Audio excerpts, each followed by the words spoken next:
Welcome to season 7, episode 10. Give it a 10. I'm still jamming to that intro music. Hold Yeah, on. there you go. So we're back again with some fun Will Reads after taking a week off for Valentine's Day / my wife's birthday.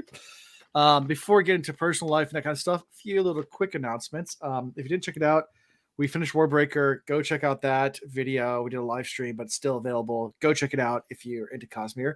We started reading The Way of Kings, and that's gonna be fun, coming soonish. We do have one new patron. It's George. So thank you, George. Yay. What's up, George? What's up, George? This episode's for you, George. What up? This episode's for you. This Bud's for you. I don't have Bud Light tonight. I had some orphans in the fridge the last few episodes I was trying to kill, but now I'm back to static, TV static in a can. Oh, you said orphans in the fridge. I thought you were like collecting samples of something that weren't going to be. Sorry. Yeah. Pretty gross. Yep. That's gross. No, it's not too bad. This one's not horrible. Some of them are pretty bad. Some are good. It just depends. But yeah. So other announcements. I think that's it for anything new that's going on with us for right now. Still trying to figure out Jordan Con and those kind of things. I know we're going. Just need to buy ribbons and some other things and get all that stuff squared away. So I even got Friday off, so I'm going up Thursday night. Yeah, I'm going Thursday. I took that Thursday through Tuesday off to get recovery time, just in case. But yeah, what are the dates again? It is April 20th through that weekend. Nice. Mm-hmm. Yeah. 20th through 23rd. Good old 420. So all the stoners will be in full force. Think about that, but yep. Yeah. Speaking of that, funny story. I was at work the other day and I get off of work and there's a line wrapped around the building, like across the street in Hampton, Virginia. And the building has it's a strip center, or strip mall, or whatever. We have strip malls everywhere. Yeah. Strip mall. And it has a GameStop in there. So my first thought was like, there's a line right front store. Was there like a new system? I was like, I haven't seen people do that in years. So we had for a game or a new system. I was like, I haven't heard about anything really that big that would warrant that, where people just don't download it or buy it online. Like, why would you go to GameStop anymore of all places? So I was really confused. So I kind of cruised around the parking lot to see what it was. And there was a new place that just had a grand opening called Cannabis, and it's the first medical marijuana dispensary in Hampton, Virginia. And the line was around the door. I got my subscription, y'all. Everyone's trying to get their free screw. Well, not free, but everybody's trying to buy it off their all their medicine from all the good stuff. The dispensary. From my glaucoma. Yeah. So the first one in Hampton opened up, and everybody in the line was literally wrapped around the building. I was like, everyone's lined up to get there. And there's signs on the corners around around the street where I work now. It's like, if you need a medical prescription card, call this number. This entire doctor's office is devoted to whatever it is. Hey, you got a little finger ache? We got you. Good times. So personal life. Let's see. Yeah, my wife's birthday was last week, so we went to a nice fancy dinner. It was very, very nice. And then had my youngest birthday, his 1-year-old birthday on Friday. He took his first steps, which was kind of cool. Big milestone. Oh, that is pretty cool. Yeah, it was a big milestone. Not on his birthday, but 2 days later. But my parents then took my oldest to the beach for the weekend. Because they're like, hey, do you mind if we still eat one of your kids for the weekend? I was like, you can take all of them. Yes. Do we mind? No, we never mind. Please, whenever you want to take a kid, please take a kid. So it was a little quieter. We went to the zoo with my daughter, the Virginia Zoo, which was fun. She enjoyed it. She enjoyed seeing the giraffes, and they had a tiger and a couple tigers, a couple lions. It was fun. Besides getting a little bit of a reprieve, it is really good doing that, because grandparents get some one-on-one time with some grandkids, but then you get some special one-on-one or one-on-two. Yeah. More individualized time. That stuff is awesome. So it was fun. We had a good time, and then we did tons and tons of chores, and I was just busy because we one kid down. I got a lot more stuff I could do because I didn't have to entertain. Having one more kid is so much more entertaining. I never realized how much more you have to entertain. Yeah. because they want to do different things. So you have to divide and conquer, and you can't do anything. Because especially having a boy and a girl, they're into different things. Completely different, yeah. But makes me want to rethink this 2-kid thing. Yeah, I have 3, but yeah, and the youngest doesn't care because he's the baby and doesn't just goes as long as he has food, he's fine. That's how he is. That's his love language is food. Yeah, that's it for my personal life. Just busy with getting stuff done around my house and trying to figure out how to make life work. And whenever I figure it out, I'll let you guys know. I'm still trying to figure that out. Yeah. How about you guys? Oh, well, same here. I don't have shit figured out. But you know, kind of same, doing the work thing. Finally getting some leave built back up, so making some plans to travel. You know, I've told y'all I've gone to some VCU basketball games, almost all their home games this year. Really loving the team. So River and I are looking at going to the A10 tournament, which is up in New York City. And my brother ended up graduating from VCU. He went to college for 7 or 8 years. Normally those guys are called doctors and lawyers, but he just took his time getting a 4-year degree. But anyway, so he's a VCU grad, so they live in New York City. We'll go up there, visit. River hasn't been up there. Catch a couple games. VCU's looking really good, so we're hoping we catch him in the finals also. Okay. Toward the city a little bit, so we're planning that. That's in, I want to say the second weekend in March, so that'll be here pretty quick. Cool. Yeah, and then that's really it. Nothing else too exciting to. I keep putting on weight, trying to work out, and that hasn't been working. I'm thinking I have to force myself to get back in the pool because that's about the only thing I can do that doesn't destroy me. So, yeah, we joined a Y. I have access to one. I just have to start doing it. Yeah, because it's not even at our age. It's not even that I eat a crazy amount. It's that I can't do anything. So eating just enough to not be hungry, and I just keep getting I need to join more round. I need to join our local Y. It's so cheap. I can't believe I haven't done it sooner. It's so cheap. So the funny thing is for the local Y, I'm on the board of directors and I've been there for 5 years. I'm not a member.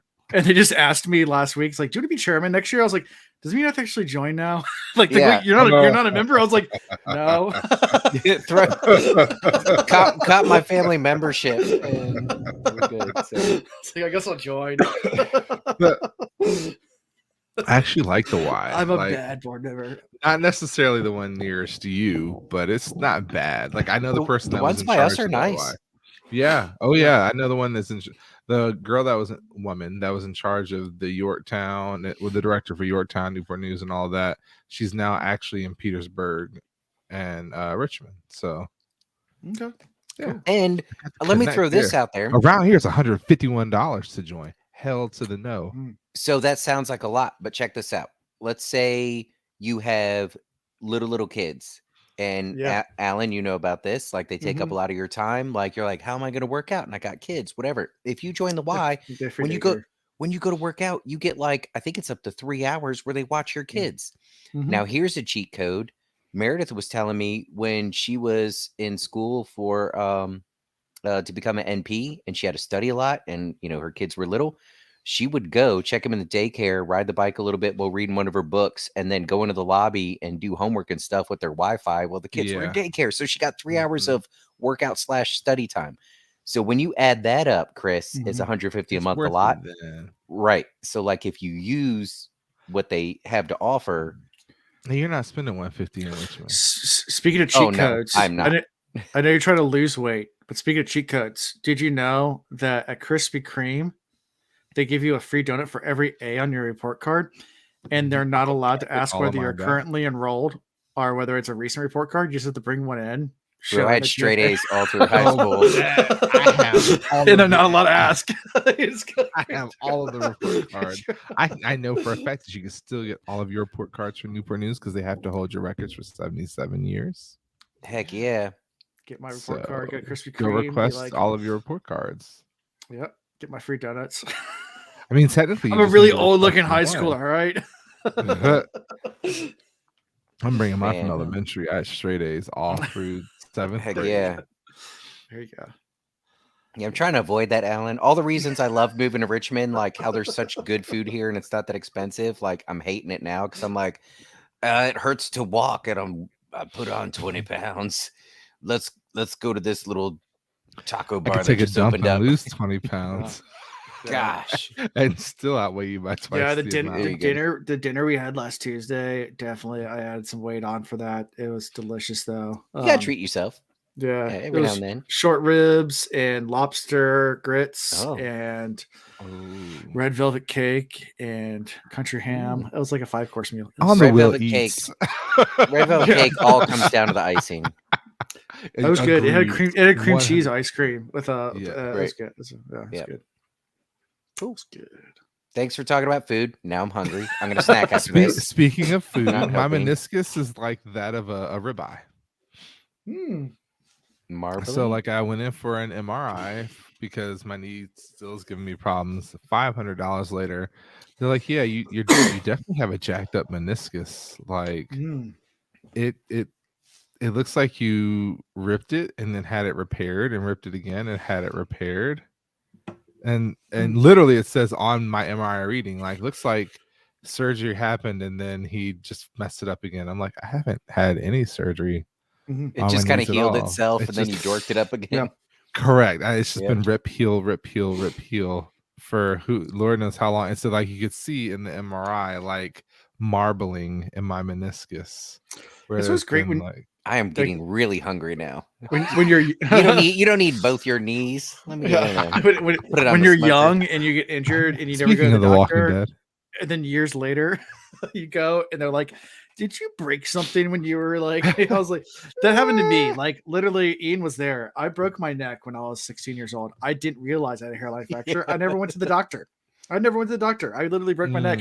They took an x-ray and they're looking at the x-ray. I was like, did you break your neck when you were like younger? And I was like, no. Like, you have a hairline fracture that's been like you can see the scar tissue and like where it's healed like in your neck. And I was like, well, there was one time I was jet skiing and I jumped really off into 2 feet of water and it went head first and hit my head really hard. And I heard a snap, but I could move all my fingers and my toes and figured out it was good, so I walked it off. Everything felt like it was buzzing, but we just kept going. I mean, I switched to driving at that point, and somebody else rode the tube. But yeah, exactly. I laid there for a little bit, wiggled my toes, and I figured, okay, everything's moving. All right, I'm good, right? All right, let's go. Yep. I like that band name. Bellamont said it, marbling in my meniscus. New band name. But hey, that beyond that, and like last week, like the sickness took the house and like it destroyed Chanel, knocked me out, and then on top of that, we had cats that were fighting because this guy here, if you can see him, he's taking his sister's spot because he becomes super docile because of course he's lost his balls. Like they're gone now. But then he comes home and he smells different. And Lily, who is normally quiet and chill and just barely hear any, look, she's about to buck and take her spot. Look at her. She's been bullying him since he's gotten back because he doesn't smell like the same cat anymore. So now she's like, this is my spot. I'm the dominant one here. And so like day one, she's like ripping at his cage and like meowing and hissing and scratching. And I'm like, oh shit, what do like I thought maybe it was because they brought the wrong cat out in his crate. So I was like, okay, it's just the smell of the crate. Then I take him out and she just went off. So she's become a whole nother cat. She's anyway, it's just been that's funny. Between sickness and messed up meniscus and cats. Yeah. Okay. That's life. It's been quite the week. Yeah. She's well, watching you guys ready to get into this? Yeah, let's do it, man. These are some great chapters too. Patterns within patterns within patterns. Yeah. Chapter 20. Yep. Patterns within patterns. So we're actually at the site of just north of Dumais Wells, a few hundred miles, I guess, near the Kinslayer's dagger. We're in Savannah. This point of view. Savannah. Yeah. Now we knew Savannah wasn't going away. Mm-hmm. We knew this was coming back. Mm-hmm. And here comes the plotting. She's plotting. Oh, yeah. Yep. And she's plotting with the Forsaken. Yes. Originally she's with the whole crew of her home frizzles. And sure. That's so this is where I have questions. And Chris, maybe I glazed over this, but how did she really secure her power? I mean, I know she would like be with a guy that was powerful, and then when that didn't work out, go with another guy that was powerful. But it can't just be that. Not in this culture. Like, she's even within the wise ones that are still hanging out with her. She's got some respect from them, and they always seem to be able to read through a lot of the bullshit. So I don't think the hooking up with powerful men would have got the wise ones to follow her that are following her. So like, I'm equally confused. Like, I thought it was because she was a wise one. But is she though? No. I mean, I thought she was like a wise one with an asterisk. Like they let her hang out and participate. Well, she's married to the clan chief. She's been married to multiple clan chiefs, and that's literally it. Yeah. But I don't see that giving her. She's just very influence persuasive with the wise ones. Well, now she's claiming to be the clan chief. Pretty much, she's like running the show as the clan chief because they don't have a clan chief. But how many other clan chiefs can boss around wise ones the way she does? None of them. So that's why I don't think the clan chief thing is enough to justify her rise in influence and power here. Because she's a boss ass bitch. Yeah. Very true. And I guess she's also the nature of the people that are following her at this point. She could kind of prey on the weakness of their fears, and they're already breaking away from what everybody else is doing. So there's wiggle room for her to make changes. It just, I don't know. It seems not very Aiel-ish. Yeah. I don't know. I didn't know if you had any other thoughts on it, Chris, but she's like evil Beyonce. Like, think about it that way. Yeah. I could see that. Evil Beyonce. That's who it is. Just walks in, takes command of everything. Yeah. Breaks a Destiny's Child. Tries to do everything. I don't know. I got more of a Paula Abdul vibe. Okay. I can see that too. Yeah. Chris, thoughts? Because I'm a cat. Billie Eilish. Billie Eilish. That's funny. Because I'm a bad guy. Yeah. That's fair. That's a good one. All right. So she's hanging with her peoples. And and the wise ones, I mean, listening to her, but at the same time, like, they're not so happy about all the stuff that's gone down. But I mean, they're talking about that. Like, wise ones aren't supposed to be like in the battle. They're supposed to be able to like walk through battles unharmed. But like, she's broken all those customs at this point. And I mean, she's like, well, the Karn's here, and he's the breaker of things anyway. Right. So let's just be real. Like, there's been enough at this point that's been broken down that our ways are just antiquated and they don't matter anymore. Right. And so I'm just gonna rule because my husband rightfully should have ruled, and I also have this little gray cubey thingy that I can use that I could take out the Karn with, or I could control him with. So she thinks she doesn't know it. It's a Wheel of Time pager. Yeah. And she gets a group of 6 wise ones to channel into the cube. And you find out who gave it to her. I think right here. Yeah. It was Samuel. But she knows it's like a Ouija board for dark one, for forbidden ones, whatever, Forsaken. Yeah. And it summons him. So so they channel in and he shows up. Well, he doesn't initially show up. First with the channeling, he's able to talk to them. He's like, so tell me what happened. Yeah. All the while he's got the cheat sheet right here. He's like, yeah, what? And she's like, shoot, I know he knows something happened. I know he knows exactly what happened. Let me just be honest. She's smart and doesn't lie. Yep. And he tells her that. He's like, good thing you didn't lie. Mm-hmm. All right. And another thing, but. Right. Yeah. And also the wise ones at this point realize that their sighting being I guess drawn in, or and they're kind of freaked out by it. At least one of them talks about she can sense the the male side. Yeah, which is interesting. It's interesting. Yep. But wait, how many other female channelers can sense when Sidene is being channeled? None. Bingo. I picked up on that. Mm-hmm.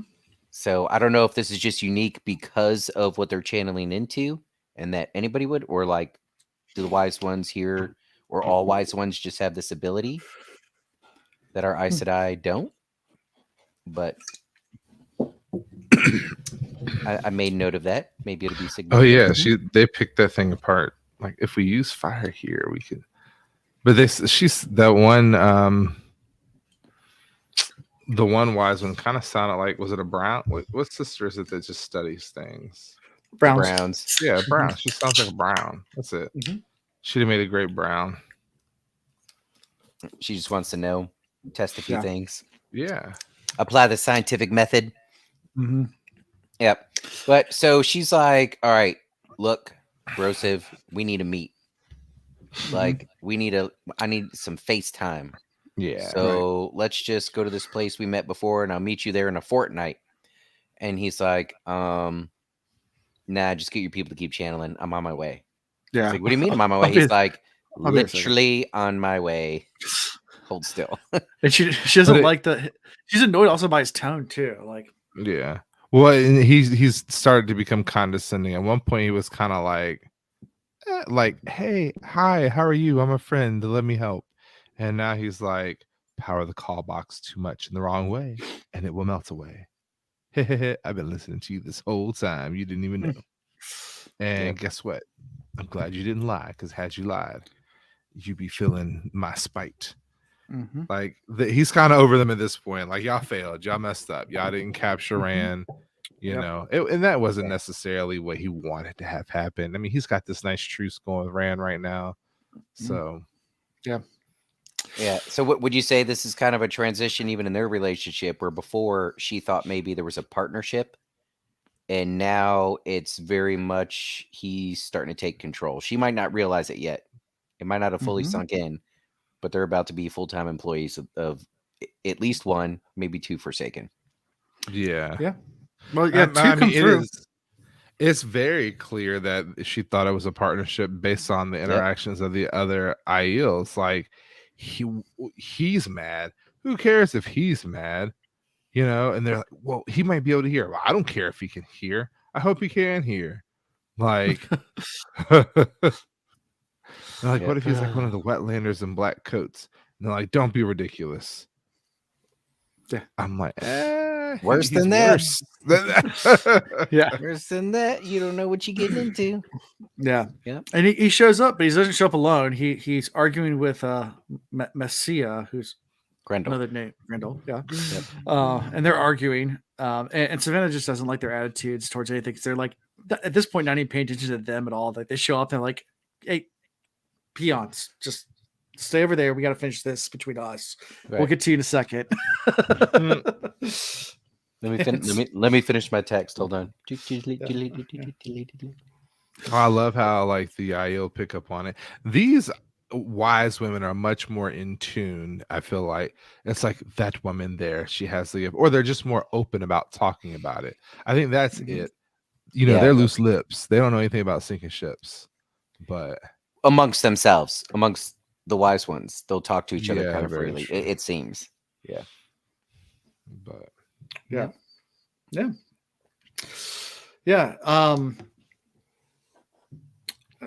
At the same time, he also had, when you overhear this conversation, he promises an object that will control Rand, but will not give it to them until they have him. So, yeah, you can't capture him with it, but once he's captured, it can be used to control him. Well, he's almost like, you already have it. Like, I almost feel like the box. He's like, you know, you already got it. You just don't know how to use it, and I'm not going to teach you. Yeah. Not for no reason, because then you don't need me. Like, then you might even try to use it on me, which is what my mind went. Like, I would capture him with it. Why not? Oh yeah, even when he's teaching them to do and allowing them to do, he's only sprinkling a little bit. Like, was it even Grendel was like, oh, I'm not going to teach these people to blah blah blah blah blah. Like, so they're only giving them just enough, right? What they need to, help them along. Like they won't teach them how to travel, but they offer them a terrain that will allow them to travel, like that kind of stuff. Right. Like they're just like, oh, yeah, we're gonna Because teach you that's something you can take back. Yeah. If you need to. Yeah, I can teach you how to do it. But here, you can use this. Oh, even I think Grendel was even like, yeah, there's at least one wise one here that's pretty powerful and pretty smart. So maybe she could, but the last thing I want is for her to start teaching all these other numbnuts how to do it. And then we got people all over the place. No, screw that. Yeah. So they're trying to hold that power. Yep. Yeah. And then as all this is happening, there's a watcher that's watching all of it. This was the watcher. Yeah. Who is the watcher? Well, he gets his power from the true power. He does. And not which now we can get the whole conversation about that. So there's the true power, there's a true source, and the one power.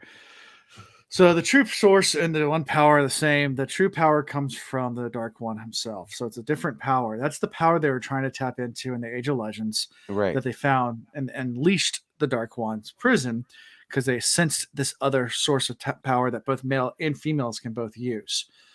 However, the only way you can use it is if you have permission from the Dark One himself to use it. So even the Forsaken can't use the true power, and they can't sense it because it's completely different than the one power, which is given to by the creator.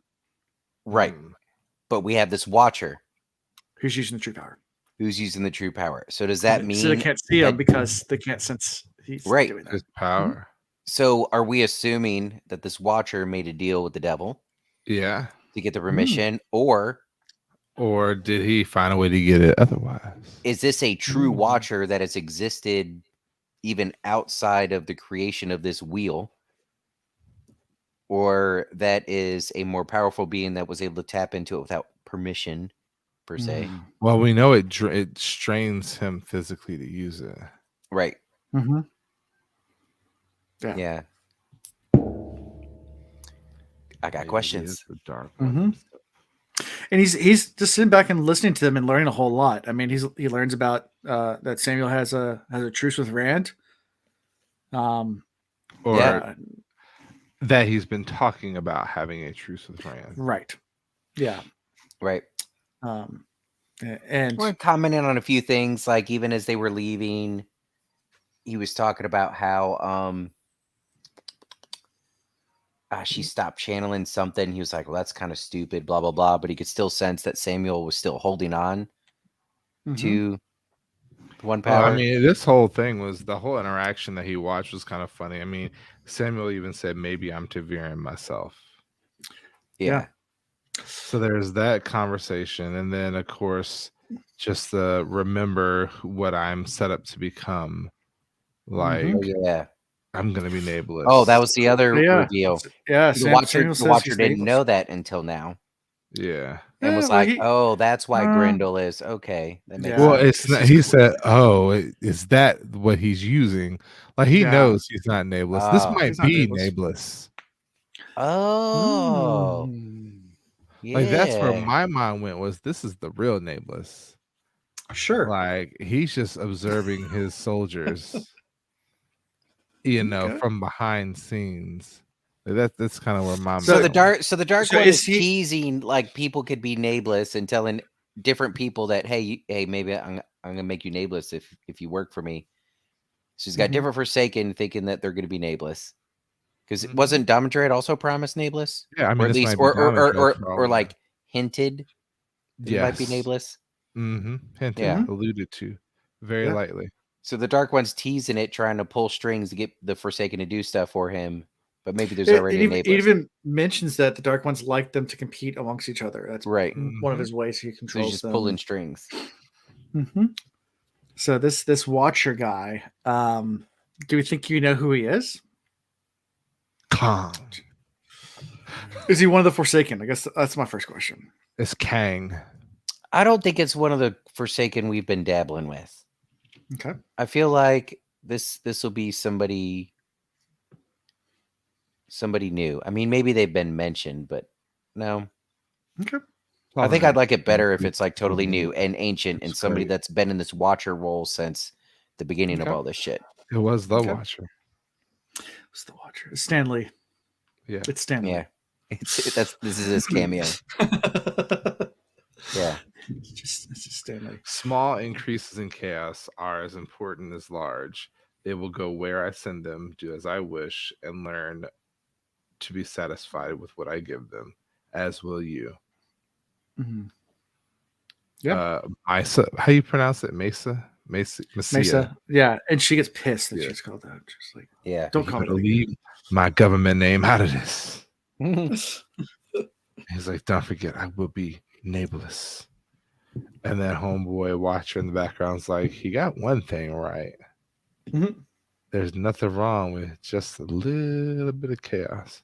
This could all the same be Patton Fane. We know he's using a different power too. I want all the bad guys to be Patton Fane. Wouldn't that be something? That would be crazy, because this would mean he's in sound mind and he actually like has proper thought processes. That's how we know it's not Patton Fane. But okay, Patton Fane could be doing the crazy thing as part of an act. Yeah, could be Rand's daddy, Papa. Ooh. Time traveling Tam. Our his real dad. His real dad. Okay. Oh. Okay. I don't know about that. Interesting. Yeah, who knows? Okay. So they argue a bunch, and then they decide to leave, and then the Watcher considers killing all the Shadow Wise ones, but then lets them go. Yeah. He's like, just kill them all. Nah, not worth it. Just let them go. So that seems very Patton Fane-ish, though. Like, I don't really have a reason to kill them, but I don't have a reason not to kill them. Maybe I'll kill them. Yeah. Nah, fuck it. I'm hungry. I'll go get something to eat. Like, just so casual about it. Just, whatever. I'm just gonna sacrifice this horde of Trollocs. They're fucking annoying me anyways. So we'll just go. Let's see. The Dark One can bring people back, right? Yes, the Dark One can bring people back.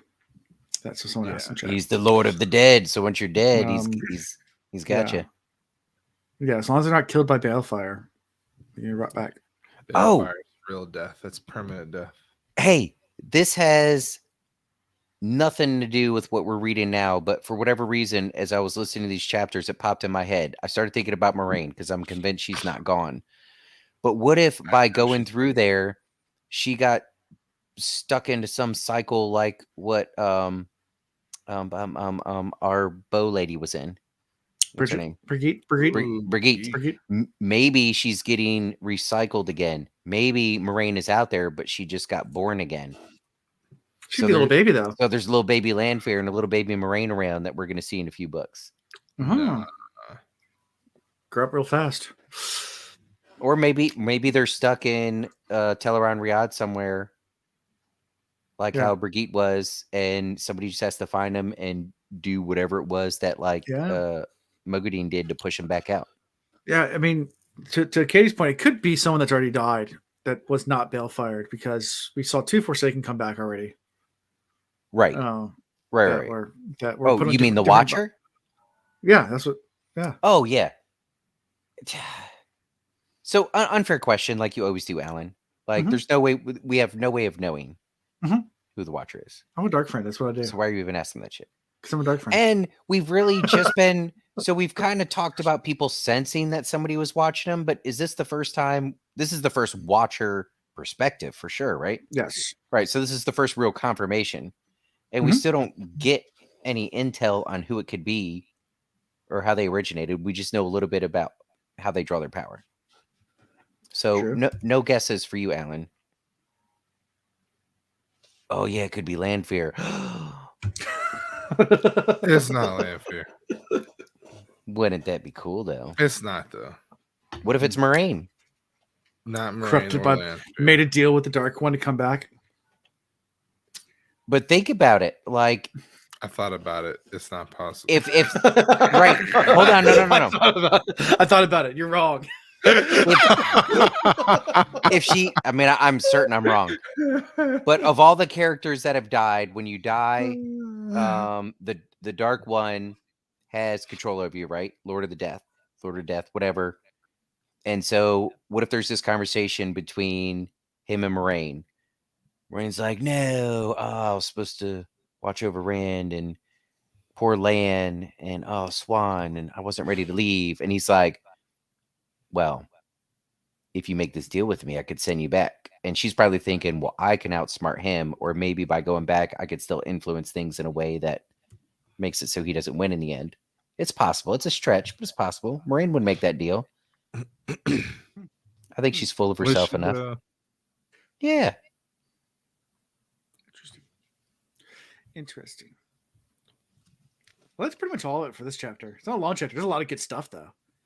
Any Forsaken chapters are fun for little tidbits. Yeah. And that's all we got. Tidbits of things, more questions, more of Jordan doing what Jordan does. I wholeheartedly believe, though, that this was the real Nameless. I wanted to be a good guy. I like that concept. But I wanted to be a good guy, but the idea of killing just to kill, that turned me off from this being somebody that's gonna be now helpful. Hold on now hold on a second here. Let's go way back to the early Lews Therin days. It could be Lews Therin. You're right.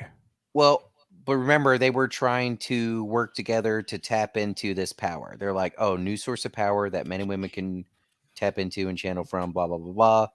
Mm-hmm. There was obviously a group of them working at it to do it. Maybe it was a friend of Lews Therin's or another male channeler that wasn't quite a Forsaken who was actually successful and able to do it before everything went to shit. Very possible. I like this is the current Nameless theory better. Yeah, that's what I think. But I don't want to be. I don't know. I don't want to cut off all these other different crazy ass possibilities because we don't know. There's a lot, but we'll find out. It's Alan. But not tonight. Wouldn't it be funny if the name of the character is actually Alan? And the Watcher, Alan, Nameless, Super Dark Friend. So we have Alan. We haven't gotten there yet, but so Matt Hatch, who's been on our show before, the guy who runs the Dusty Wheel. Yeah. There's and we've met this character, so I can talk about this scene without talking about details of the scene. But he was one of the beta readers for Brandon Sanderson when he wrote the last 3 books. And on one of the last 3 books, there's a scene where like Cat Swain comes out and it's like, says something crazy or whatever. He's like, that's right, Matt with 2 T's. Like he wrote it in his version for the beta read only. Like, so it's like directed at him. Oh, just to kind of mess with him. Like it was a whole scene that's not actually in the books that he wrote in just for Matt Hatch's copy of the beta read. Well, that's cool. That's kind of funny. Good old Brandon Sanderson. Yeah, he that's great. I'll tell you when we get to that, years from now, to that scene. I'll years from now. But when you said like, it being me, like I was like, yeah. Unfortunately, they didn't know. I wasn't nobody still today and back then. So I still am a nobody. So. You're somebody, Alan. You're the world's worst dark friend. Oh, thank you. That puts you on the map. Yeah. I just So I mean, I guess I can announce that too. So announce. Yeah, since we're halfway through, which just tickled me. I gave him a hard time about it when you go to our episode guide. So I'm trying to remember what episode they're actually coming in on. So I invited Team Dragonmount, who runs dragonmount.com, to come on. They're going to be on the 14th of March. So it's a ways away. Hey. But I reached out to one of the guys there and he messaged me the other day. Says, yeah, some of us are going to come because they have a bunch of people on their team. I was like, I'm not sure to yet, but we have a staff meeting coming up and you're an item on the agenda. And I was like, wait, first of all, you have a staff meeting? Yeah, I was step one. It's so organized. You have an agenda for the meeting. You even have a staff meeting. Step 1. 2, I'm honored and humbled that the Will Reads is an agenda item on Dragonmount staff meeting. That's fantastic. I mean, too much organized. Professionals, of course. It was of course. We meet all the time. We put so much work and preparation into this art crafting that we do. That's me giving you guys a hard time if any of y'all listen at Dragonmount. The fact that you have staff meetings, which makes sense, I guess. They're big enough to make have. But we've had two now. One was at your house and one was at my house. I was just drinking a lot. That was dark and stormy meetings. It's not staff meetings. That's like when we had the mod brunch at JordanCon. All the Discord mods went out to have brunch. Yeah, it was the Bloody Mary staff meeting. Yes, lots of Bloody Marys. So you guys ready for the next chapter? Swovon Night. Yeah, chapter 21, Swovon Night. Swovon, which is a big festival here in Eludar. And we're in Matt's point of view. Matt's making it back to the Wandering Woman, to the end there. And all of a sudden, Matt just can't catch a break. He's just attacked by two beggars. Just walking in. Obviously, this is coordinated. Or at least I thought so. Yeah. Well, he handles business very easily. Yeah. But as he's doing it in the thought process and afterwards, he's like, man, this is more than just like some beggars coming after me. This just doesn't make sense. Yeah. I'm not an easy target. Quick. I'm gonna insert real quick because I can't. 2 world records have been broken in the throws events in the last week, and it's just been phenomenal. And I can't stop thinking about it, so I got to say it to get it off my mind. The world record for the shot put was broken by a friend of mine, and the guy that last did it in like the 70s, and he was hopped up on mad steroids, and this guy's clean, which is phenomenal. And that's then awesome. We had a lady go over 26 meters in the weight throw, and the weight throw for women is 25 pounds, and she threw it 86 feet. Like, it's just freaking the fact that he threw a shot put as far as she threw a 25-pound weight, and that's even crazier. So I'm sorry, I just had to interrupt. Yeah. All right. No, maybe there was actually something good in that COVID vaccine, because at the Virginia state meet for swimming, this year there was a bazillion records broken. Yeah, like you always have a fast swimmer here and there that in an event or two will finally break a pool record or whatever. But the long-standing state records in like all these events were just getting obliterated this year. I think it's the 2 years off and like letting everybody's body heal and maybe yeah, people balling. That is cool though. You gotta send me some videos. Maybe people like had more time to train because they didn't have anything else to do but train because of COVID. Whereas rather than putting myself and applying myself, I just trained my liver for 2 years straight. I should have gotten a drinking competition. Most tequila without 2 years dying. Straight of right here of training my liver. Yeah. So Matt knows a little something about that. He does. He's the champion at it. Like, I feel like Matt could break a record. Now, would he feel great about it the next day? No. Probably not. No. But yeah, you'd have fun doing it. Yeah. Poor Matt though. The man cannot escape being attacked. Yeah, but he handles it. Gets done with that, and then he returns to the inn, where he is then, rebuked by having a woman already in his room. He's like, "So you got a cute girl waiting in your room for you?" He's like, "What?" He just messed. I mean, we don't know who it is yet, but this girl just messed it up for Matt so much. Yeah, he had all these other women like on the hook. Yeah, and then including a tavern girl. And if you don't understand, like having a tavern girl on the hook is great. Like to be able to just like go downstairs and have stuff brought to you, and like I remember going to the DR and I paid a $5 tip by accident. Didn't realize what it would do for me. Yeah, and I tell you, like I had people waiting on me at the door at 8 o'clock in the morning. It's like, oh, you're awake. What can we do for you? You want. It's not really a hack, but a really good thing to do. Like speaking of getting $5 tips, and no one does it, but now I say everybody's going to do it. Whenever you fly, like on airplanes, one thing way to get really good service and like to make the plane flight that much, especially for long flights, before you go spend $25 and get like $5 Starbucks gift cards. And as soon as you walk in the plane, the first flight attendant you see, hand her the card, say, "Thank you guys for everything. This is for you guys." And don't ask for anything in return. Just hand it to them. Go to your seat. Oh yeah, the service you'll get is impeccable. You give them coffee, like that is just a little tip for you guys. It's cheap, and they are going to love you. Yeah. Thank you for keeping me alive. Yeah. Make sure my mask comes down because they're like, it's one of the most underappreciated jobs too. Like no one ever thinks your 5 minutes. Yeah, but yeah. So just fun tips from the Will Reads if you guys travel a lot. Plus, it's just good to be kind to people. Yeah, that's just the gist of it. Be kind, rewind. But Birgitte is not being necessarily kind to Matt, at least not right now, because Matt's trying to work some angles and is definitely shut down because she's there waiting already in his room. And he gets to his room, sees her, and all of a sudden starts having flashbacks. Yes, montage moment. Yep. What song was playing during this montage? Like that was, yeah. You were a little time rabbit, after time. No. Yeah. And I will find you. That's actually a pretty good Birgitte and her lover song. Yeah.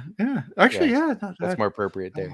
But he pictures himself blowing the horn of Alir, and it's all like foggy because he was Daggermat at the time. So he's like, I remember the sound, and then the hunters came. Wait, you were one of the hunters. He's like, holy shit! A gilded woman in his room. Really is you. The chest of gold rested now in a small hollow beneath the kitchen.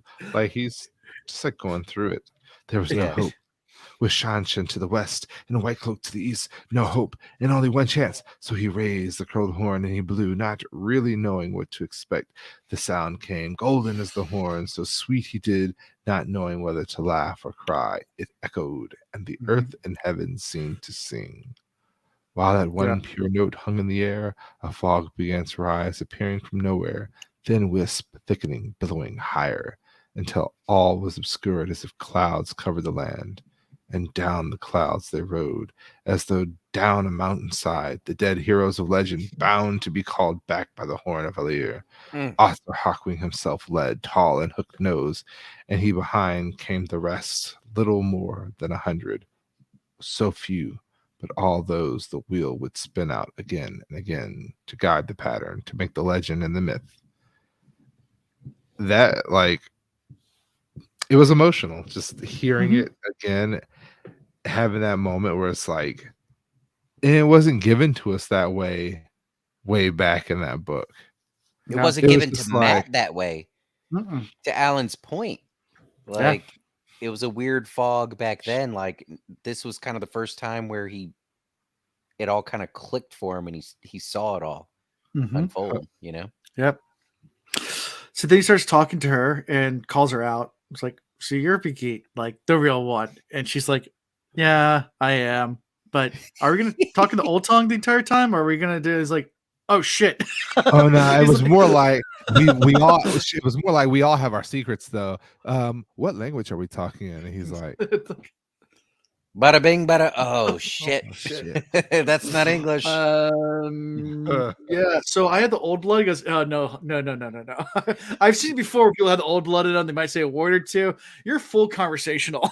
Right. In multiple dialects perfectly. Like you're bouncing around, like just nailing it. The whole time. I know 50 different languages and you've covered 60. Like you're phenomenal. I'd love to study you. Let's go get a drink. I'm like, she's another character. Obviously, we have potential to get more from. She has to know so much if she has memories from all these different cycles she's been through, right? But she's just so casual, cool here.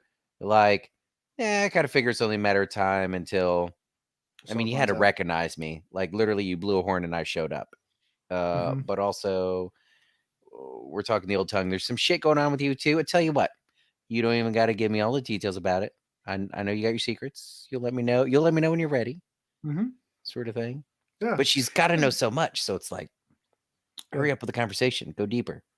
Yeah. And they agree to keep their secrets amongst each other. And Matt is like, man, I need a drink. He's like, oh, I shouldn't have said that. She goes, drinks? Yeah, let's do drinks. She's like, did we just become best friends?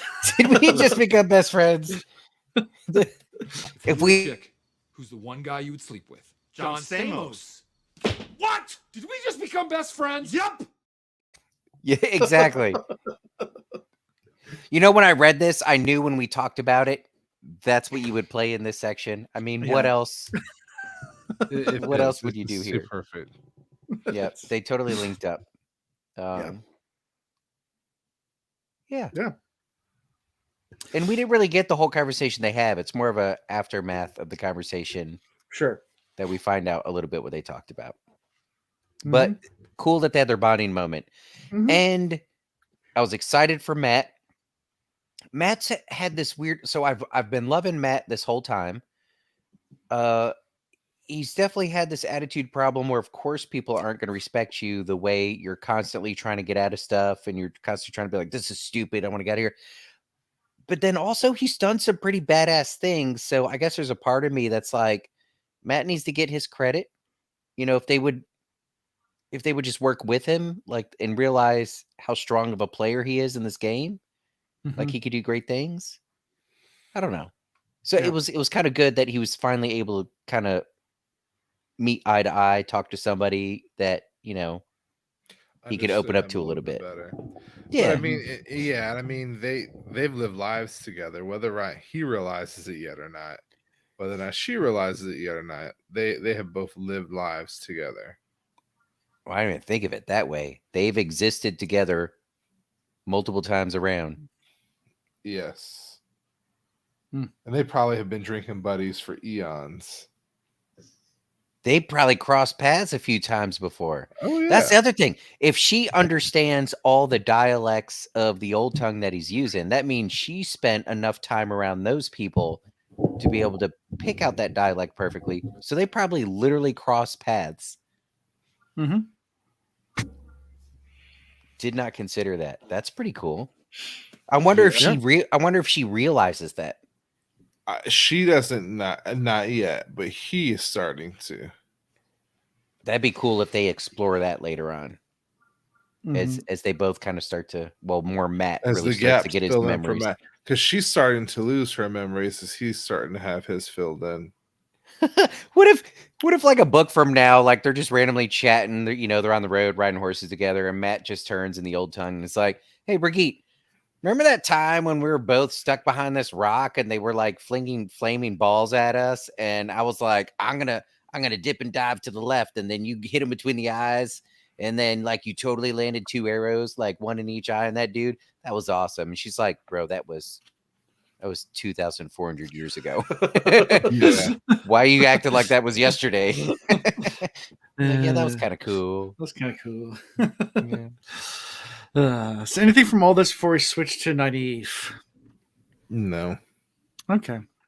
You hear his big purrs. Yeah. He's trying to be aligned with his mane. Yeah. So switching to Naive, they're in the apartments of the palace. It's Naive, Elaine, and Aviana. And they're reading Matt's note, and they're all upset about it. Because they're just upset with Matt in general. Because that's how they are. Because Matt's Is so that condescending. how it starts to... Yeah, they start with them reading Matt's note. Yeah, I thought so. Is it? No. I don't have the book in front of me. Okay. No. Okay. It starts more with like, it's over there. "Are you drunk? But you can't be drunk. You've been with me the whole time. What is wrong with you, you silly girl? You can't silly get goose. right." She's getting drunk through Brigitte's through the bond. Yeah. I think that's so cool. Like, there's a huge difference. You can get drunk through somebody else's drinking. What if we could get drunk through Alan's drinking? No, so there's truth to this. Think about it, Chris. I don't know if you've experienced this, but I've been dead sober, and we're going way back to like, you know, somewhere between college years, where I've been dead sober, and then I link up with my friends, maybe Alan's there, whatever, and they're shit-faced drunk and they're having a good time. Always. And they're so like, the jokes are just ridiculous. They're slap happy laughing or whatever. And even though I haven't had a drink yet, you just get sucked into it and you're dying laughing with them or whatever. And you feel that slap happy drunkenness. Yes. But it only works with people that you're really tight with. Yeah. Because very true. Yeah. Like I've always been a DD because I get just as much out of being sober while everyone else is drunk. Do you ever get slap happy with them, even though you're sober? Oh yeah, I the jokes are I rolling. do the drunk around things. me. They be acting like they drunk. They be acting like they drunk. Yeah, I can do the drunk things without being drunk because nobody's paying any attention because they're too drunk to pay attention. Oh yeah. I know this isn't exactly the same thing, but it's very similar. I feel it. Yep.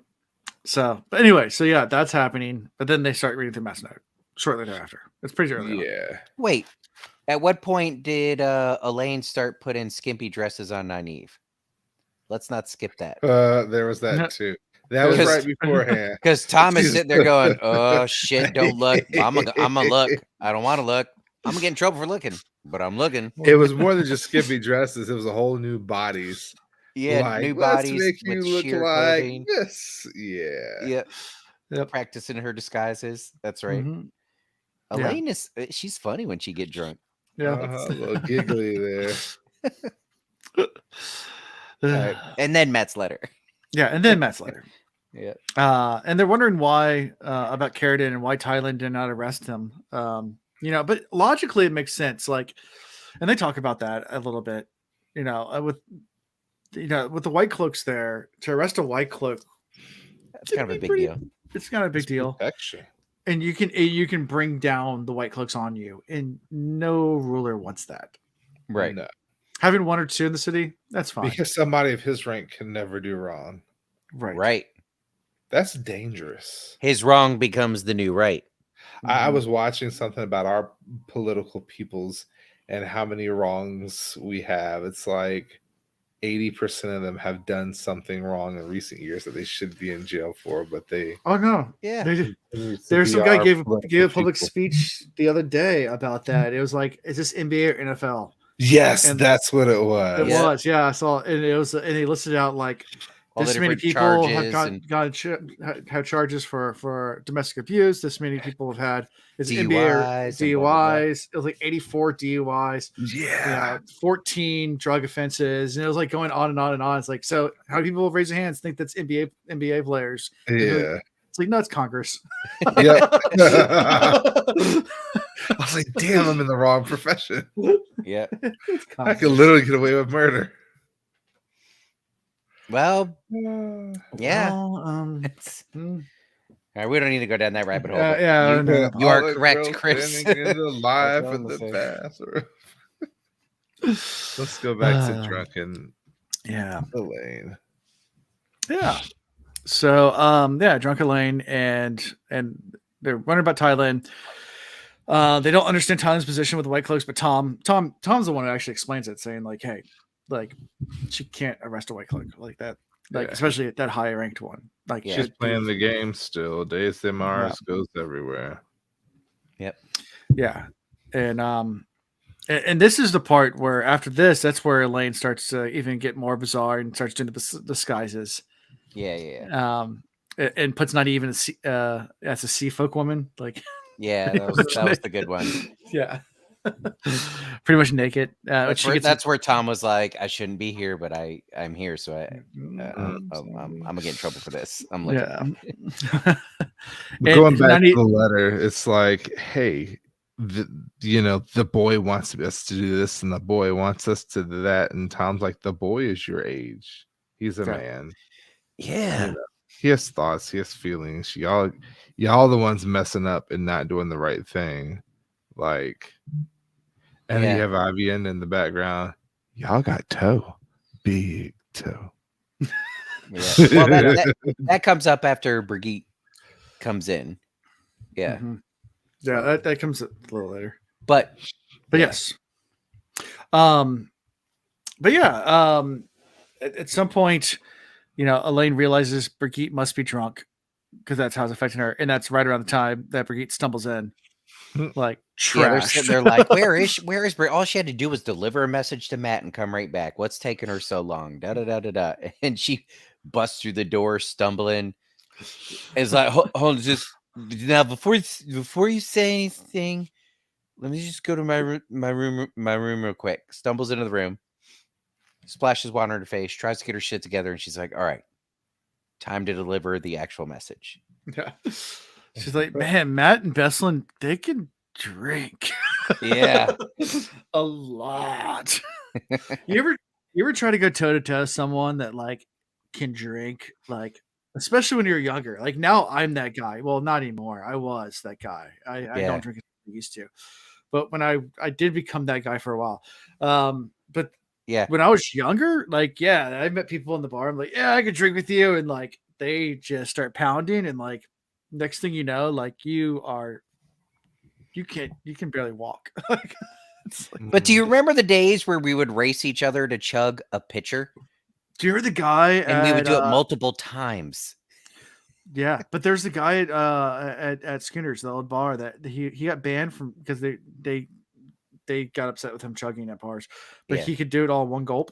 Yeah, just pour it straight back. Pull it straight back, and you can do like the whole like pitcher. It's ridiculous. You just gotta open your throat. Yeah, there's an old guy. There's this weird creepy guy that just come up to us like, "Hey, I see you guys are having a drinking contest. Check this out." Grabs a pitcher, just slams the whole thing like 2 seconds down. And I was like, "Wow, what just happened?" Yeah, management's mad, and we're sitting there going, "What's awesome? Do it again. Do it again. Buy another pitcher. Buy another pitcher." Yep. So Brigitte got lit. Mm-hmm. She's kind of joking around about how much they could drink. And then she's like, by the way, Nynaeve and Elaine, y'all are some assholes. Yeah. If what he told me is correct, y'all some assholes. Like, he literally saved y'all. Like this ain't cool. Yeah. Yeah. And then Nynaeve was so like he saved y'all at Stone a Tear, came to help y'all out. And Nynaeve's like, oh, we'd have figured out that lock anyways. Besides, it was only one Black Aja sister and like maybe a Forsaken that he like, we didn't even really run into technically. Right. And Brigitte's like, wait, he went to go save you knowing there was Black Aja and a Forsaken there. I don't know that I would have done that. Y'all really owe them. And it's like they look to the only other person in the room, to Avienda, and Avienda's listening to this, pulling out her blade and going, handle your business or I'll handle mine. Yeah. Because you got toe. Y'all got some big ass toe. This is, I would say this is bigger toe than the Egwene toe that we dealt with earlier. This is it's some big stuff. They should like bend over so you can smack him on their bottoms until he's tired. Yeah. Yeah. I mean, Elaine comes around to it, but Nynaeve is just like digging her heels in. And she's like, look, this is a kid from where I'm from. I'm not going to sit here and give in to him.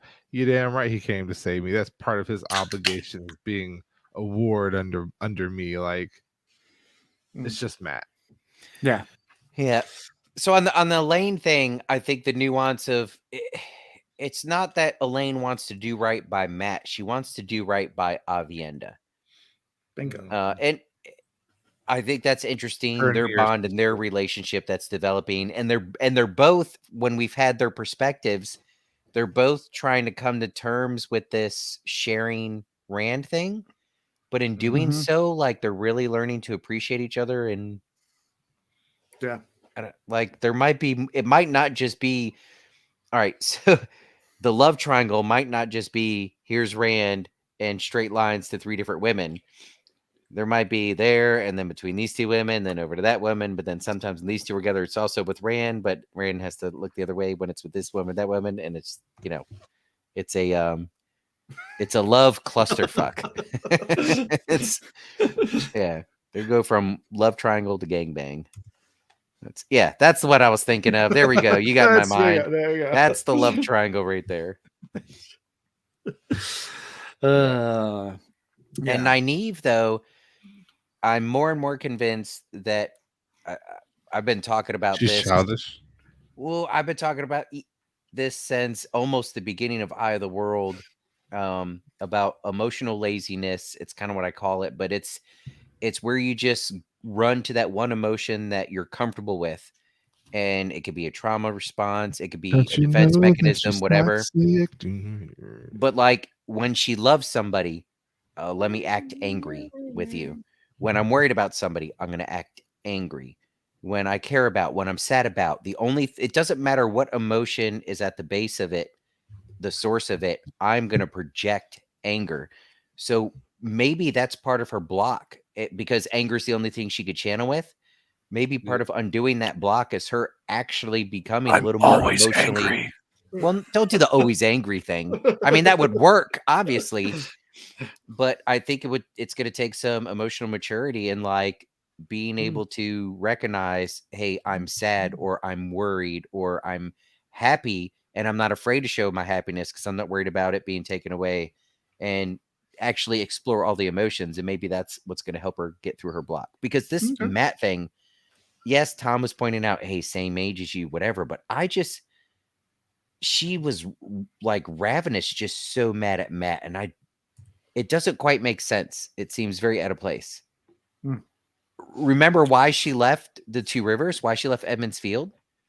To protect her people, for them. Right. She was willing to lay her life down. She was going to battle an Aes Sedai right off the bat, knowing she's going to fucking lose it, but whatever it took to get them back. And now you look at the way she's talking about them, and but she's lost a lot. She's lost a lot of herself, and she's lost her use. Like, they don't need her anymore.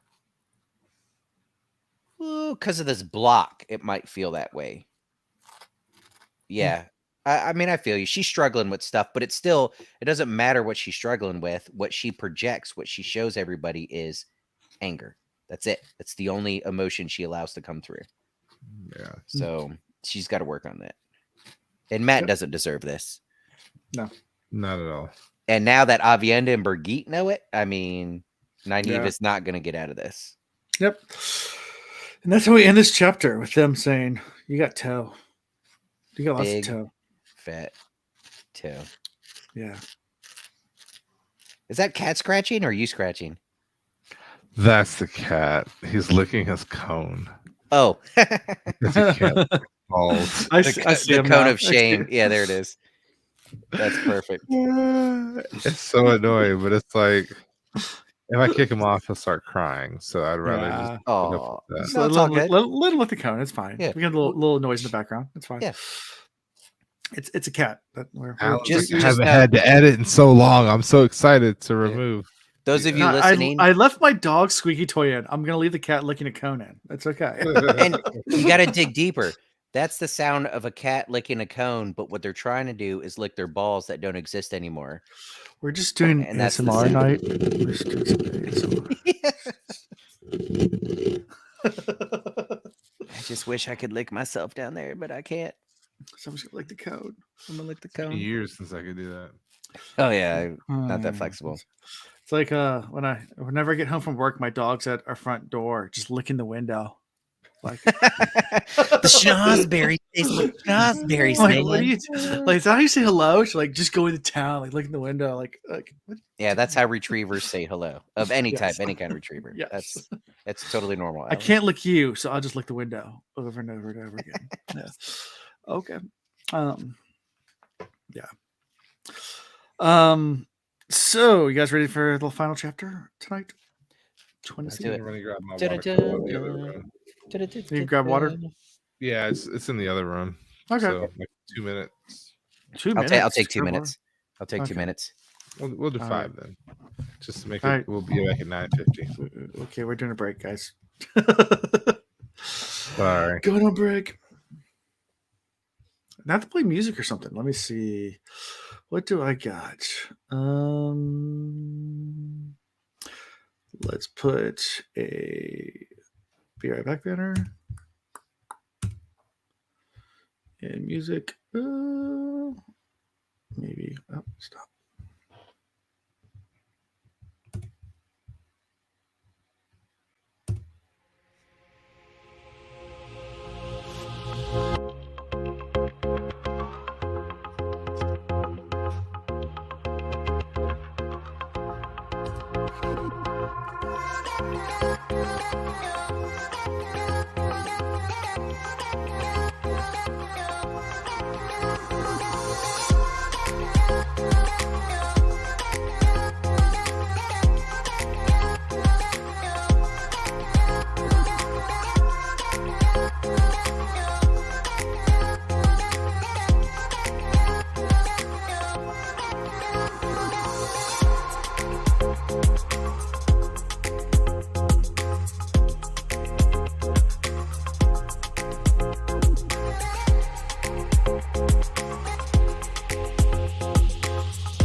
Hold on, I gotta hit all the buttons. All right, there you go. I think we're good. All right, cool. And we're back. Look at that. We came early this time, guys. Yeah. That's what she said. All the time, but at least she's satisfied with it.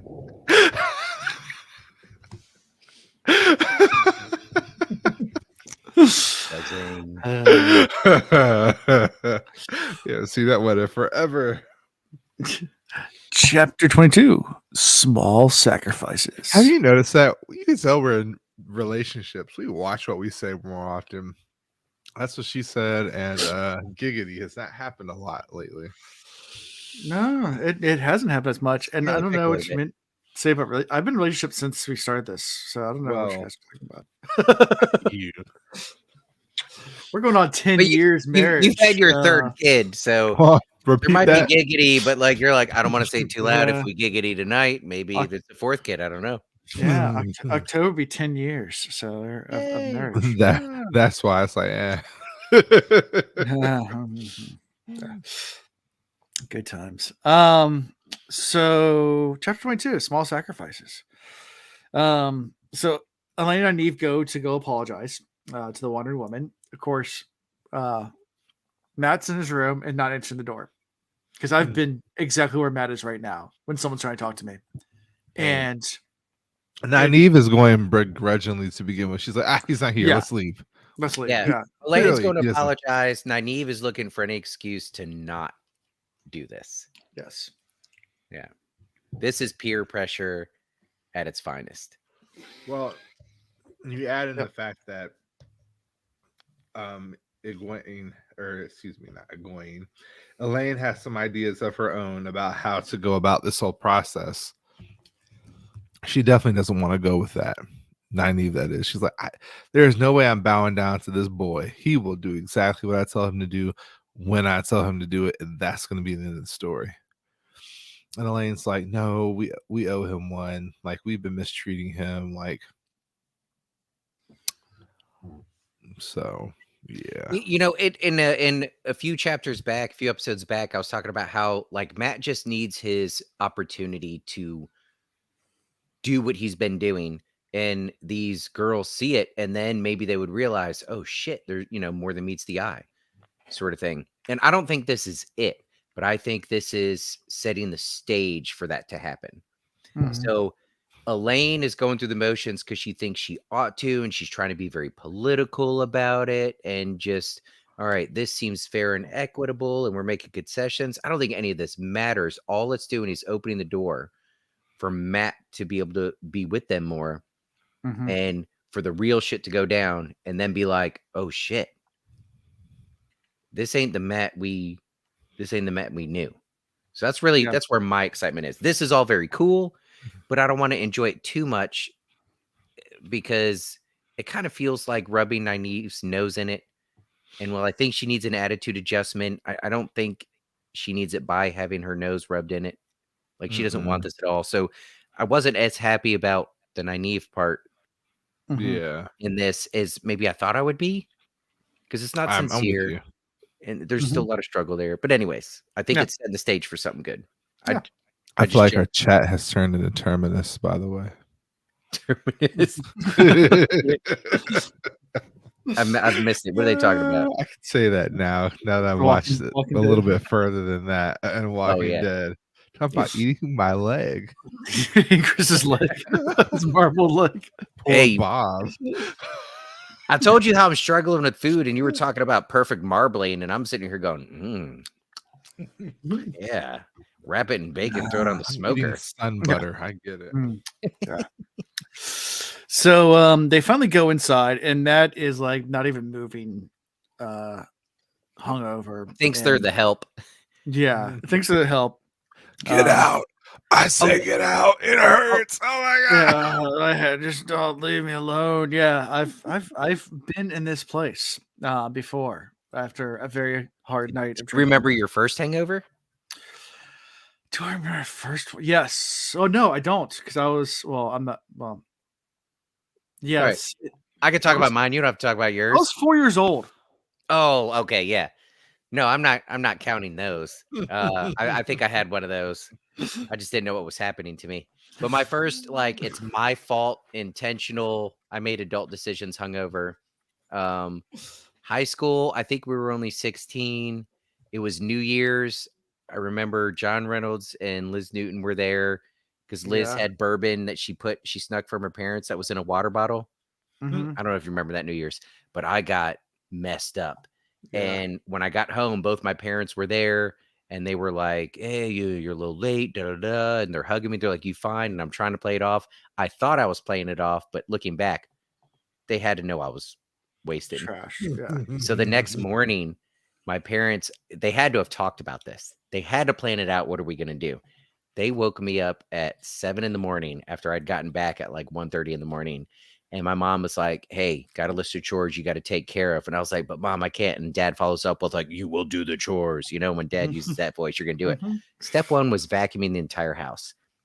Let me tell you how painful that was. I still remember. And they were just so casual, cool about it. And when I'd finished that, they had something else, go vacuum the car with the shop vac.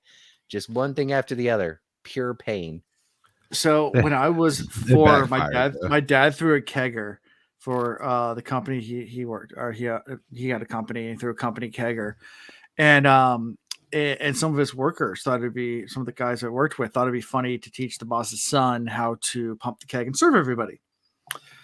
I was 4, and I would pump the keg, serve people, and when no one was looking, I would actually, I think I was taking napkins and then pouring on napkins and sucking the napkins, the beer off the napkins. So I was just drinking beer all night long. And apparently, like 2:00 in the morning, I walked into my parents' room saying that my head hurt worse than it's ever hurt, and that I couldn't sleep because my head hurt too much. So I don't remember my first hangover, but apparently when I was 4, I had a vicious hangover. Nice. And yeah. So that's what that. And what did we learn? How to avoid hangover. No, I mean, I don't think I drank again until I was probably in middle school, high school. But yeah, I'm not talking about you. I'm talking about Ian.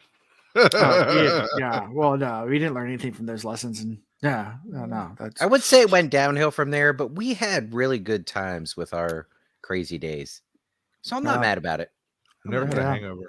We've had pretty good drinking stories. I mean, I usually knew my limits and where to cut myself off. That's what I will give for starting at a young age, is I learned very young, like what my limit was, and then what I can do. And then Ian would always try to egg me on and do more. Like, "Hey, let's take an Irish Carvel." I'm like, "No, if I take one more, I'm going to throw up." And he's like, "Whatever. If you throw up, I'll clean it up." All right, I'll do it then. Yeah, he puked all over my kitchen. in 2 streams, because he tried to hold it in. He tried to pinch his lips shut, and it went. Like one of them hit the wall, and I'm like, "Oh God!" It's so disgusting. Completely honest, I have never been hungover. The first time it really hit hard though was the dark and stormies. I have drank and drank super and drank, dark but always great with pacing and everything. And I super have dark my vitamin D's and my waters, and but I've been fresh off a fast, heavy into keto. So I hadn't had alcohol in ages, and straight into 151. And a dark and stormy it's a sugary drink with that ginger beer. So you get great between the sugar and the very potent. Next thing I know, you're the kitchen was moving. Yeah. I would sit down. Yeah. That's because you're over 300 pounds and you were walking through it. The kitchen was moving. I love you, Chris, but we all experienced that. I got an old house too, man. It just Great. I sat down at a table. Y'all were talking. We were talking. Y'all were talking. I was sleeping. Yeah. It was a good time. It was good times. So yeah, but Matt was so hurting. how shitty was Elaine in this situation where like they go to apologize and the first thing Elaine thinks like make him steal his necklace. Like you just came to apologize and the first thought you have looking at him is like, I've always wanted to get that fox head medallion. He won't notice right now. Like, still not respecting boundaries. We're not respecting personal property. Well, I guess they're still convinced that all the on-grill and Triangrill and all that just belong to the Aes Sedai. Yeah. Doesn't matter where they are and currently has them. It's all theirs. Yeah. Mm-hmm. Yeah. So it's just pure curiosity. So she doesn't. She, the better sense of her stops her from doing something really shitty. And Matt finally wakens up and is like, why are you guys here? What's going on? It's like, oh, he wanted to thank you for rescuing. He's like, cool, thanks. All right. See yourselves out. Appreciate you. Yeah. And they start getting upset. They're like, wait, that's it? Like, you're not happy? We apologize? He's like, I don't care right now. Yeah. Not important in this moment right here. My head hurts. I don't care. Thank you. All right, bye. They're like, we could heal you. Oh, hell to the no. I will ride this out. Get your hands off me. Yeah. And they feel like he's trying to belittle them. I guess that's how they feel. And he's like, I'm just hungover. Leave me alone. Yeah. And stream down his eyes. Elaine does focus, and she, thinks back to her conversation with Avienda, and she's like, "All right, at this point, an apology's not enough. There's got to be action involved. There's got to be more to it." So Elaine gives this proposition, this laundry list of, we're not gonna, call you names. We're gonna listen to what you have to say. Like, we understanding that you truly care for our safety and well-being. We're going to listen to, what you have to say as far as security things. And, if we're able to, we're going to do what you suggest when it comes to that sort of thing. If maybe, which then Nynaeve immediately backtracks on. Yeah. She's like, whoa. Well, cause Matt took it as, oh, so you're going to do whatever I say. And even Elaine's like, I hope he didn't take that as we're going to do whatever he says. I said, if we're able, we're going to try and work it in there. Like, not, we're just going to do whatever you say. Yeah. And it's like, so what are you guys trying to do? It's like, well, we're trying to get this bowl that does weather stuff. It's in the bad part of town. It's like, there's this mega bowl, man. Just like, I mean, it's not just any bowl. It's like the bowl, you know what I'm saying? We're trying to get our hands on it. I mean, you got to have like a dude and a chick like holding it together. Like, you can't do it one person at a time. That's how big this bowl is, man. Are you doing Cheech and Chong? It's all smoky. There's like smoky clouds in it. You put clouds in it, and then shit changes, man. Yeah. Good times. So Matt immediately says, okay, well, I'll send some bodyguards, and they agree to that reluctantly. They're like, yeah, it's too dangerous over there. I'll send some of my red guard with you. But what is the word he used that set him off? He was talking it wasn't a reference to them. Oh, they were like, no, it wasn't a reference to them, but it was a whole on. Because they did the math. They're like, well, for all of us, it's going to be this many guard. And he was like, oh, well, Birgitte and Avienda, they don't need minders. Was it minders? Is that word? Yes. Yeah. Minders. Yes. Minders. Minded. Right. Watched. So Nynaeve's like, who the fuck are you? Wait, I need to be minded by not even by you, but by your people?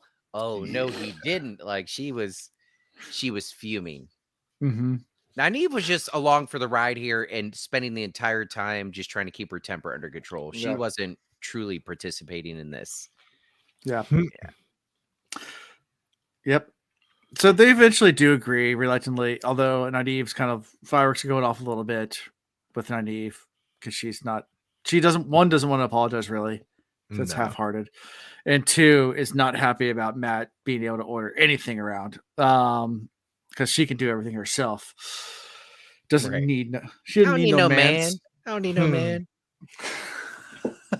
And Except for the man that's on his way. We gotta remember that. We haven't heard from him in a minute, but Land the man dragon is on the way. Mm. Yep. But they reluctantly finally do agree. And then they decide to leave. So they start heading out. And there was one thing they asked of Matt. Well, really demanded of Matt. He has to move into the palace. Yeah. Yeah. So they did ask something from him. They're like, look, if you're going to protect us, there's only one way this is going to work. You come to the palace. That was a good part too. I promised not to yell. She yelled. I'm not going to yell at you, you wool-headed, really nice person that I'm not calling names to right now as I scream at you. Yeah. Can you imagine being yelled at someone that hungover? Oh man, I can't imagine it. It's happened to me before. Right. Yeah. Just would you please stop? Just please. Oh God, please stop. I'm not trying to be an asshole right now, but you're pushing it.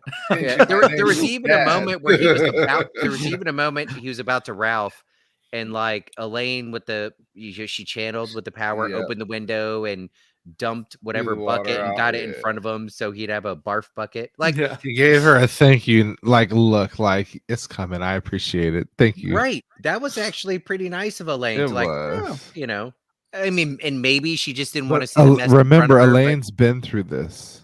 Right. That might have played into it some, but yeah. I feel like with Elaine and Matt, there was a sincerity on both sides, even though it was a little bit awkward as they tripped their way through this because he was hungover and not being appreciative of their thank yous and all that jazz. Sure.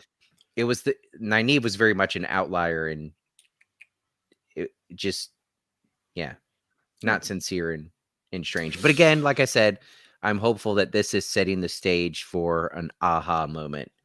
Yeah. You know what I'm really thinking? Aha moment coming. Well, yeah, Land's coming. Well, before that, even there's like, who would think that meeting him once would have any effect, and then all of a sudden they step out and they get yoked up. Yep. That was I knew what was going to happen moment. Yeah. Did you have that same realization instantly? Not instantly. I mean, this is kind of like third-party confirmation of how awesome Matt is. At least that's the way I took it. Okay, I'll give you that. But before we run into that, as I'm picturing, how is this going to unfold where Matt gets the credit that he deserves, at least between Nynaeve and Elaine. More importantly, Nynaeve. That's where the struggle is the most. When shit goes down, like, remember, Land's coming, right? He's on his way. And I already theorized that Land's not just going to burst in the door and be like, Nynaeve, I am here. The type of man Land is, he's going to get a lay of the land first. He's going to get his own view of what's going on. He's going to maybe watch them a little bit. He's going to scope out the city. He's going to see where the bad guys are, where the good guys are, what's going on. And he's watching. And when shit hits the fan, when I keep using the word watching a whole lot. Oh, shit. They're going to see him. It's going to be Elaine and Nynaeve talking, like just by the gate. And off the distance, you see Land running across the field. And then they're going to look at each other and look back. And it says him running same still distance across the away. field. That same distance away. And then it keeps going back to them. And then it goes back. And then also he just comes in like last second crashes in. Yeah, crashes. Okay, thank you, Monty Python. But when shit hits the fan and Nynaeve's life is threatened, Land's gonna like make his move to come in, but can't quite make it. But Matt's gonna be the one that saves her by like dicing up 50 bazillion people. And so at the end, when Nynaeve is like, "Oh, Land," even Land's gonna be like, "No, like your boy Matt here literally just saved the day." So it's gonna be like, she's got to face it. So now I'm fan fictioning because I've already read what happened. So maybe like Balefire's coming and Matt dives in front with the Foxhead medallion. Yeah. And, like, takes the Balefire and like it just disintegrates. Right. Right. Would that happen though? Would that happen? Technically, that's how it works. Yeah, I mean that's true. Is Balefire a man's thing only? No. No. It's not. No, wait, No. no, because Moraine dropped some, didn't she? Yeah, she Yeah. did. Yep. So I wonder what power Balefire is of. Well, it's just something that both can channel. Yeah. Yeah, the Forbidden Weave. So they leave Matt and start walking downstairs. And look, again, we all grew up in Newport News. When you say the Forbidden Weave, not one person thought of somebody channeling. We thought of some big ass multicolored dragon on the ground. It's so long that you don't touch. There's razor Don't blades touch in it. there. There's booby traps in that shit in case you touch it. Oh man. And there's no room for them to be able to scratch their scalp. That's where it's it's evil. Yeah, but when it's that big though, good luck. Yeah.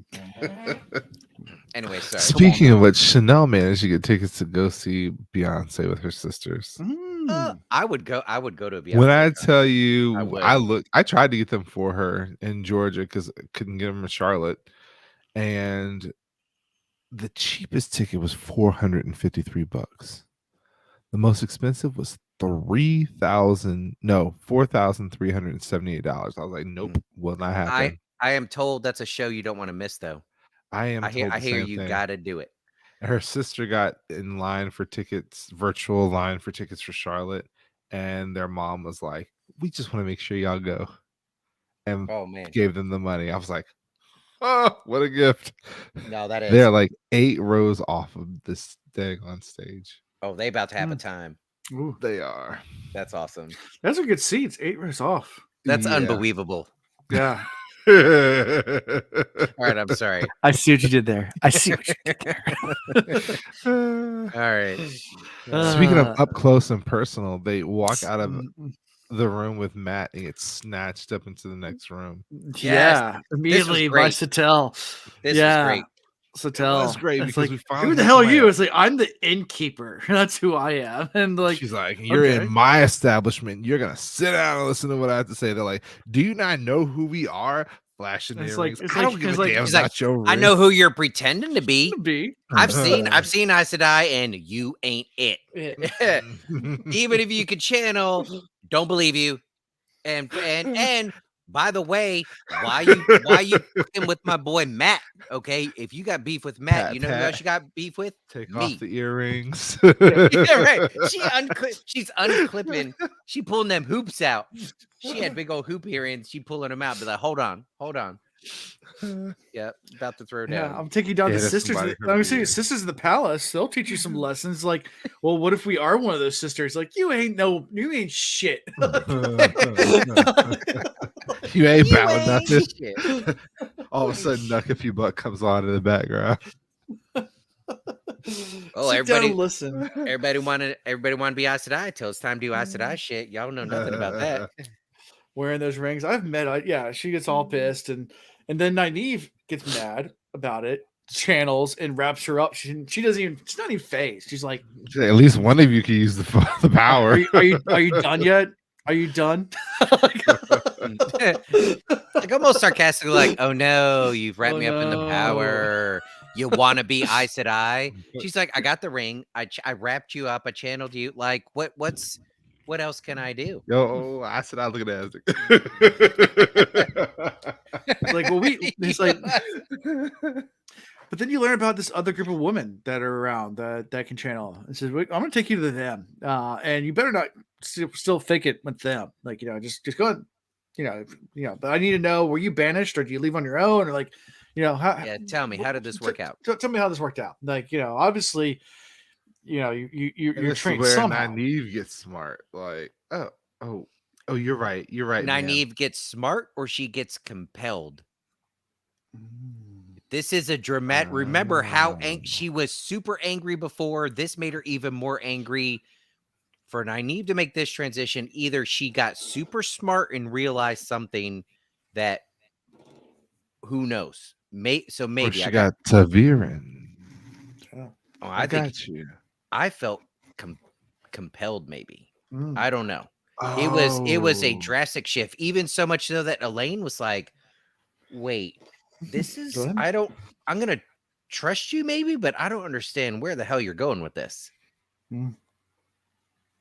Wait, so what do you think about this other group? With somebody, weren't they? What do you think about this other group, this mystery group that they're about to go meet? Apparently. Oh, damn! You just blew my mind. Hold on. No, I can be wrong too. No, I can be wrong. But I agree with you. Like it was just it seemed like a very sudden shift. Again, I forgot about the fact that they had been hijacked. Yep, it could be an aha moment. Like, aha, I figured something out, so let me change my game plan. But it felt more like her mind was taken over a little bit. And there was even suggestions from this lady about, get your other girl in line, da-da-da-da-da. And Elaine's like, what the hell is going on? And Nynaeve's like, but is there a moment where Nynaeve, like, does a wink? Like a nudge and a wink? Like, I didn't really get to Blind Man. Yeah, I didn't get that vibe. It was just like she almost turned on Elaine, it felt like. Interesting. Again, I've been wrong many times in the last few years. Like 3, I think. 3 times. That's a lot. That's a lot for me. Yeah. Well, depends on who you ask. I love that. Look. So this is big enough. Chris is like, I'm not going to co-sign until I reread real quick. Let me look at these words real quick. What's going on here? Because it just it seemed like a rather dramatic shift from Nynaeve. Yeah, I'm agreeing with you. And like for me, it was just like she got it, but Nynaeve doesn't typically get it. She's normally hot-headed and she keeps firing back, and it's Elaine that's normally like, "Oh wait, there's an opportunity." Right. If Nynaeve wasn't so wound up before this moment, maybe I could see it, but she was wound up. She just got snatched up by somebody who is a less than person, who is treating her like a less than character. If anything, she should be full of the power and going off. She should have snapped that woman like a twig. Yeah. But she just immediately kind of backed off and was like, oh yeah. No. Because she's so close to the goal. She's so close to getting the bowl. And they're going to end up turning it over to a dark friend. Or to... Well, there's this other group of women that can channel, that takes women in that are strays. Of course there are. These are the people that are hiding the escapees. Because remember, the other Aes Sedai that came with them there, part of their goal was to find people that had ran off, escaped, or whatever, right? Yeah. So maybe these women were the group of people that were hiding those girls. Interesting. So maybe they broke away from the tower a long time ago, or maybe they were kicked out or told, oh, you're not good enough to, be Aes Sedai, and let go, but they continue to develop their powers and abilities, and who knows? Yeah. Now they're full-fledged Aes Sedai. Well, they probably call themselves something different, but, Probably. Yeah. And so they agree to go meet these women after a little conversation, and that's how we end this chapter. And I was like wanting to keep reading so bad because I'm like, did they go? Did they have the bowl? What else do they have? Right. That's why now you put a whole nother thought in my mind. Like, did they find the bowl? Did they turn these people over to the Forsaken? Like, is the world doomed? Yeah. Doomed. All right. Anything we missed from all these chapters? Absolutely. What go? I mean, I can't think of what it was, but I'm sure we did. Oh yeah. I'm sure we did too. Yeah. We hit all the highlights, all the important stuff. Favorite character? Oh, definitely the innkeeper. Mistress, whatever you want to call her. Dang it. Is that yours? No, that was a good one.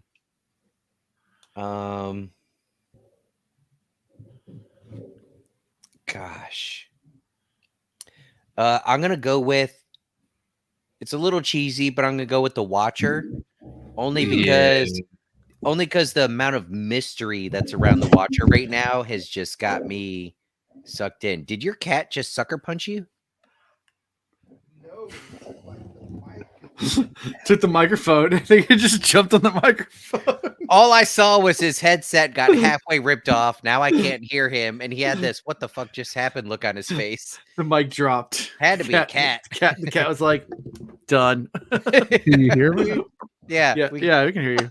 He's holding the mic now. It's not even in the stand anymore. That's fantastic. The cat just randomly attacked Chris. We're gonna title this episode "The Cat's Revenge." You steal my balls, I'm gonna steal your show. So you got the Watcher, we got the Innkeeper. I'm not gonna go with Tamanis this week. Good. What? Yeah, I'm gonna go with Birgitte just for being the drinking buddy that we always wanted. Yeah, that's great. Because... Yeah, when you're sitting there going, when you go, we should have drink. No, I don't know why I said that. That's a bad idea. And she goes, no, that's a great idea. Every friend that I have, that's basically how our friendship started. It was like, yeah, so we should go for drinks. Like, oh, did I say something wrong? Like, let's go for drinks. Okay, we're friends now. Like that's literally how it all started. And I do think this is an important connection. It's an important bridge for Matt and these girls being able to work together. It gives him an ally in Birgitte. Yeah. If nothing else. Yeah. And somebody that he can bounce these old memories off of and continue to fill in the gaps. Gosh, she could be very valuable to him. Yes. Yeah. Oh man. Yeah. And good Alan. For her.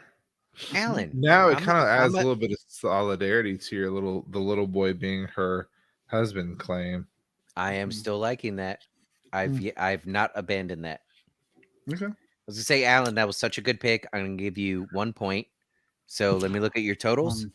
Gryffindor. You are at 1 point. You're at, that's it. At 1 point. Oh, you're doing great. That's better than no points, right? They could have you awarded no points if God have mercy on your soul. Yep. Yeah. So next week we'll be covering 3 chapters. 1, 2, 3. 3. And they are next door to the Weaver. Or next door to a Weaver. Mm-hmm. Then the Ken. And Mind Trap. We haven't had a Weaver pop up in a while. Dreamweaver. Mind Trap. Now maybe these people get a hold of them and then realize that they're being compelled, and then they uncompel them, or they try to. Oh, yeah. What do you think the Ken is? The women, family. Ken. That's what I think. I think it's literally. Maybe we get maybe we get a parent chapter snuck in there. We haven't had a parent in a while. I gave up on him a long time ago. No, he coming back, bro. Okay. If you don't get too excited, then he comes around. Yeah. Sounds good. Well, next week we'll be back on with some more fun times with some good chapters. These are good chapters coming up. And then in a few weeks, we're actually going to do another live reaction. Once we get, I think in 3 weeks, something like that. So that is coming. I know people have been asking me, like, are we going to do more live reactions? Actually, I've gotten a few messages about that. And yes, we are. I'm just waiting for a really banger chapter. We've had some decent. That means in 3 weeks we're getting some. Like these were good chapters. Yeah, these would have been good live reaction chapters. These would have been. The apologizing to Matt chapter would have been. But the fact that where they filled the timeline of life was tough because we had to take a week off anyway, and Cosmere stuff, and so hopefully we're at a good spot. So anything else before I tell everyone for the next Cosmere chapter coming soon? For the let me see what time for the 153rd time. Sign us off, bro. So for 153rd time, how you can be found is that the Will Reads. If you don't know by now, I don't understand why. Yeah, it's at the Will Reads everywhere. I feel like I get shorter and shorter every single week because at this point, like if you listen this far, I could do it now. Hey, visit us at thewheelreads.com. Yeah, links are everywhere. It's all there. Yeah, And we support love us in you. different ways. Yeah, And we love George, this episode's for you, buddy. Yes. Hey, we'll be at like 151 by Jordan Con time. 152. 151. We're 153 right now. This is 153. No, I 60, probably pissed a couple people off tonight, so we're gonna lose 2. Jordan Con will be at 161. Yep. Yeah. Oh, we're talking episodes. I thought we were talking patrons. I was like, nah. No, we lose just as many patrons as we take on these days. I guess I should apologize. It's okay. I'm sorry. It's probably I don't know. That just All of the fives and tens of dollars. That's not to be little. No, we really it adds up. appreciate It helps. But it helps yeah, at this point for everything because I do a lot of subscriptions for editing stuff. But yeah, anyway, so that's all I got for this week, guys. Until next time. Peace. Okay, bye. Trying to harmonize. Maybe